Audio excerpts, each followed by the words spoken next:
Hey everybody, I'm Howard, and this is Otto's Retirement Corner.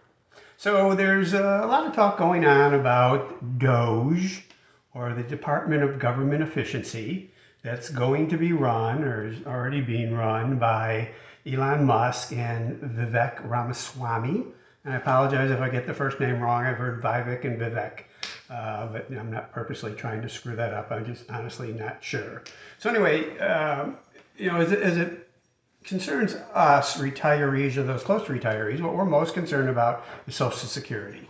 And to a lesser extent, Medicare, because I think Social Security's a little bit more in danger right now. So, their goal is to cut $2 trillion from the federal budget annually. And that's impossible. It's virtually impossible. There's not enough discretionary spending to get anywhere near that. So my concern personally is they're going to reach as far and wide as they can to get as close to that number as they possibly can approach. So, there's been all sorts of rumors about what they're going to do with Social Security. And the first thing you have to keep in mind, whether it's Trump or Musk or Ramaswamy or whoever else is in the administration, is they cannot unilaterally decide to change the Social Security program. They just can't do it. It's got to be changed by an act of Congress. So the House would have to pass something, the Senate would have to pass something with 60 votes, and then the president would have to sign it.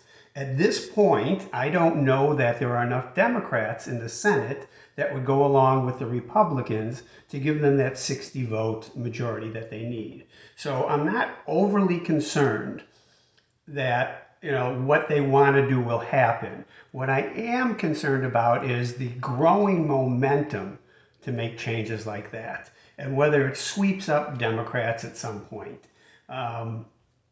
And then there's also the issue of, will Trump decide he can do something by executive order and then do it, and then it gets fought in the courts, and Supreme Court decides, yeah, go ahead and do it.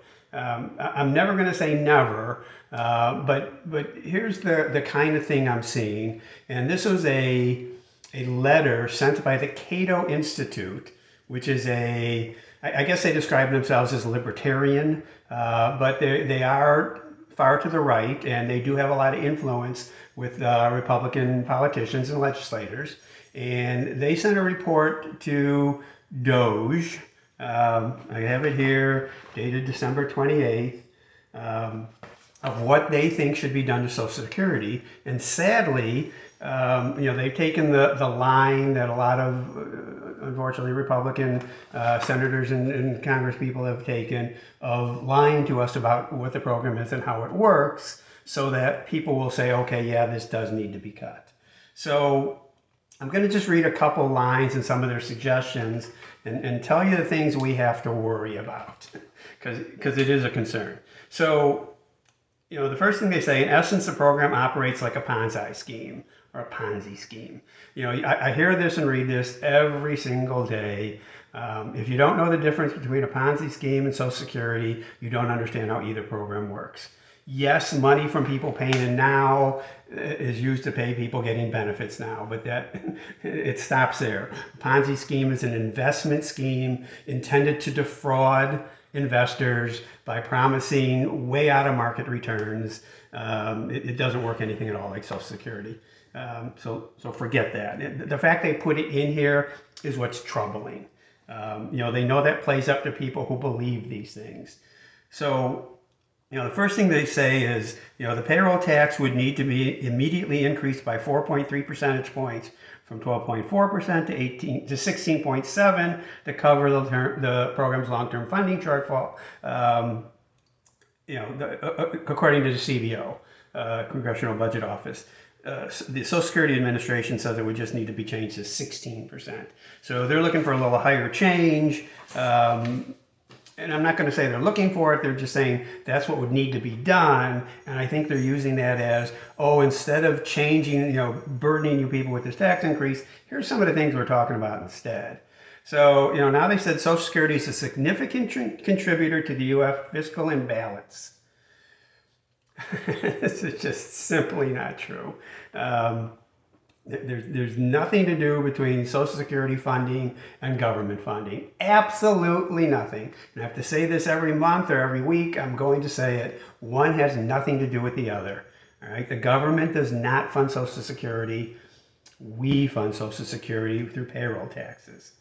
So now, they talk about, they spent 1.2 trillion in 2023, the Social Security program, but collected only 1.1 trillion in revenues, covering the 130 billion shortfall by relying on new borrowing from redeeming Treasury IOUs. I did a video on this a few weeks ago about where the money's coming from, the three sources of revenue, and that in 2023, the government contributed $70 billion by redeeming those government bonds or IOUs.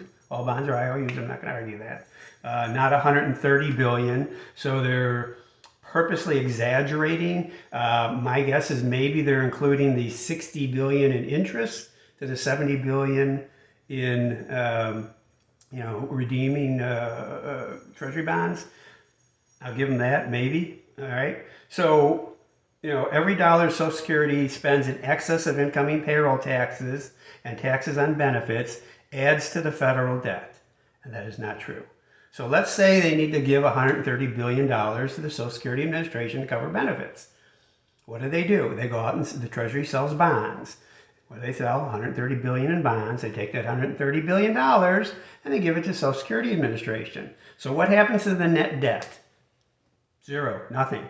The debt stays exactly the same. All they did is transfer who's holding that debt from the Social Security Administration to whoever buys that debt. So this is absolutely not true. It's a lie. Don't fall for it. Please. All right, then they go on, these reforms should focus on eliminating its fiscal shortfall and reducing the payroll tax burden on workers. And this is what I talked about before. They don't want to increase those payroll taxes. They want you to think we want to help you. We want to decrease your burden. And they're going to do it by reducing benefits for wealthier retirees, meaning some sort of means testing. What is wealthier? I have no idea. Could it affect me, you? Do we have to be millionaires? Do we have to be thousandaires? I have no idea. They're not specific. And slowing the growth in future benefits. So two things here. They want to reduce benefits for the wealthy and reduce benefits for people not yet collecting Social Security. Again, no details. What does that mean? Anybody over or under 55 in the future is going to see a much slower benefit than they thought they were going to get. 60, 45, I have no idea, but that's the way they want to go. So their 4 points here are slow the growth in future benefits. Again, those not yet collecting. They're going to change formulas. They're going to index differently. They're going to figure out benefits differently so that you get less money. Then they say modernize and reduce cost of living adjustments, COLA. So they want to change the COLA calculation from CPIW, not to CPIE, which is what most people favor, but to the chained consumer price index for all urban consumers, which is C-CPI-U. I'm not going to get into that. It's a little bit more complicated, but it's a much lower inflation indicator, and it will reduce COLAs. So you think you're getting ripped off now by COLAs not covering inflation? This will make it far worse. The CBO estimates that this adjustment could reduce Social Security spending by $175 billion over the next 8 years. Well, that's a pittance. $175 billion is really, $20 billion a year. It doesn't cover a week's benefit. So it's a small amount, but it's, again, it'll add up over decades. The COLAs will take you further and further away from covering inflation. All right, then they say raise eligibility ages, and this is the one, not only are we afraid of going to happen, but it probably has to happen, maybe not to the degree they're saying here. So to better align with longer life expectancies and declining fertility rates, which are both true, Social Security early and full retirement ages should be increased by 3 years each. So instead of being eligible for Social Security at 62, you will now not be eligible until 65. And the full retirement age will move from 67 to 70.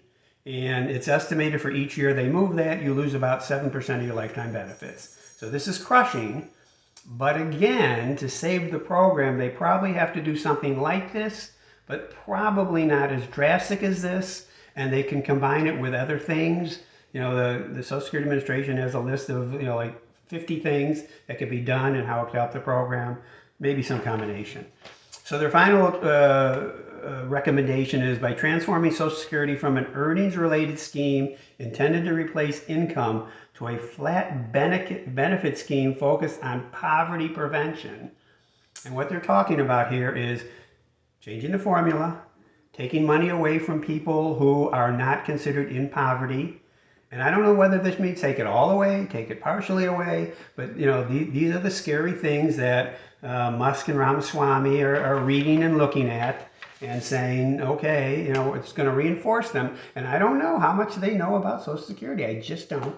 And I just wanted to bring this to you and let you know, what they're looking at and what they're thinking about, and hope that Democrats hold the line on some of these. Although again, to save the program and to save the trust fund, there are going to have to be some combinations of changes made, whether it's raising the full retirement age, or raising the payroll tax, or recalculating how benefits are done for future beneficiaries. The sooner it's done, the less drastic they're going to have to be. But we don't have to blow up the program. We don't have to try to save money through the program because it doesn't cost the government anything. Nothing about the deficit or debt will change based upon any changes made to Social Security. So let me know your questions. Let me know your comments. Let me know your thoughts on this. Please like, please share, please subscribe. I'll see you next time. Thank you. Bye.